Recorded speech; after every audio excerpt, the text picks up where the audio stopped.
when I first realized what RSS was and what it could do, I was thrilled. RSS, short for Really Simple Syndication, first came upon my radar way back in the day. I was a big fan of movable type long before it was rolled into 6 apart. I remember talking with Ben and Mina Trott with the first public version of movable type, and I saw that this blog software or blog platform had automatically produced this XML file, a document, and it was called RSS. And I said, well, what are you supposed to do with this RSS thing? So, well, you subscribe to a feed so that you can automatically be up to date on what that site happens to be doing. And it was really cool to see that happening automatically. Thank you, honey. Found my iPhone. This has nothing to do with the topic at hand. Well, I guess maybe it kind of does.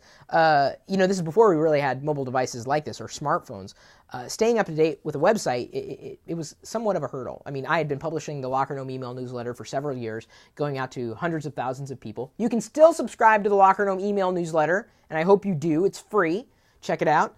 But RSS is still something that is valuable. And then for years to come, new news readers or feed readers or RSS readers or aggregators were released. And some of them are good and some of them are great. And nowadays they've kind of died. They're really not as relevant as they used to be. So we've written an article on lockergnome.com, of all places. And if you're not subscribed to our RSS feed, what are you waiting for? We've got one on Locker Gnome. We've got one for Chris.Pirillo. Are you subscribed? I didn't even say the rest of my domain. Chris.Pirillo.com. ... Are you subscribed? It's really easy. But before you do, you should take a look at this article because we explain why RSS readers suck and the best alternatives. I'm going to go ahead and +1 that, tweet it, and like it because that's part of it. Anymore, despite the cavalcade of news applications for various tablet devices or smartphones, and we've talked about them in the past, I don't want to repeat myself there, I rely largely on you to deliver news that I might be interested in, rather than a dedicated feed reader.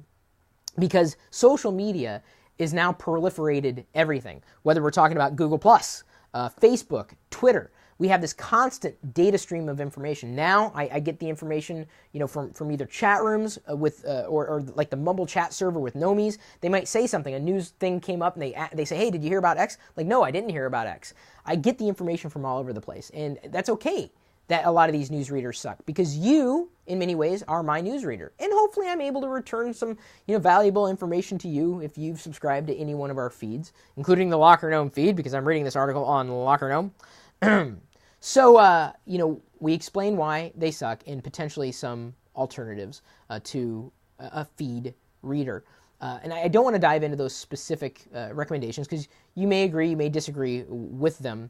I don't want to rehash it. I want, more than anything, to ask you, how do you get your news every day? How does it happen? Is it YouTube, Twitter, Facebook, Google+?